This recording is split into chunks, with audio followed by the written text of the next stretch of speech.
Kapag ganitong coffee jelly ang ginawa mo, sigurado ako tanggal ang antok mo dito. I-try nyo ito minsan mga mare. Mas masarap ito kumpara sa ginagawa nating ordinary na coffee jelly. Umpisa na natin. Kailangan lang natin dito ng isang sachet ng clear gulaman, 3 kutsara ng puting asukal, at 2 kutsara ng instant coffee.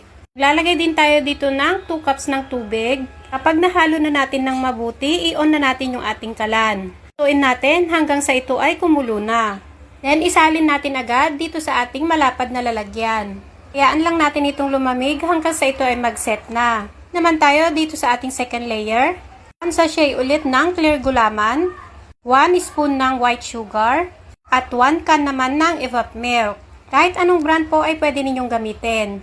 Lutuin hanggang sa ito ay kumulo na. And okay na ito.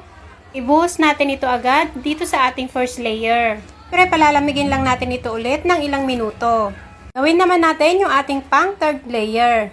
Another 1 sachet ng clear gulaman, twin pack ng Nescafe Original. Kayong gumamit ng ibang brand. And 2 cups ng tubig. Haluin. At lutuin natin ito hanggang sa ito ay kumulo na. Then, ibuhos natin agad dito sa ating second layer. Palalamigin lang natin ito ng mga 1 oras. Hanggang sa ito ay mag-set na. Ayan, pwede nating hiwain. Depende na po sa inyo kung gaano kalaki ang gusto ninyong hiwa. Complete ingredients po natin ay ilalagay ko na lang po ulit sa ating comment section box. Medyo pumalpak ako dito sa part na to mga mare. Yung first layer natin ay nakahiwalay. Pero okay lang yan, masarap pa rin naman. Assemble na natin yung ating mga ingredients. Gamit lang tayo ng medyo malaking bowl. Then ilagay natin dito yung ating coffee jelly. Yung ating sago. Dali lang naman lutuin yung ating sago. Nasa 1/2 cup lang naman yung niluto ko. Then, maglalagay lang tayo dito ng condensed kalahating lata. Pwede kayong magdagdag kung natatabangan kayo at 1 pack ng all-purpose cream. Syempre, para mas malinamnam, maglalagay din tayo dito ng 1 can ng evap milk. Halu-haluin lang natin hanggang mag-well incorporate na lahat yung ating mga ingredients. At palalamigin lang natin ito sa ref ng mga 2 oras.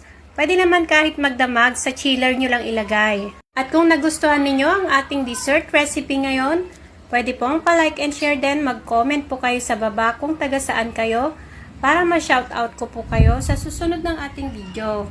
At syempre, mega love shoutout sa ating mga OFW. Mag-iingat po kayo palagi at salamat po sa panonood sa ating mga followers and non-followers. Thank you din po. Shout out to you, Ma'am Emily Chua ng Tondo, Manila. Kay Arim Oiril ng Batangas, Padre Garcia.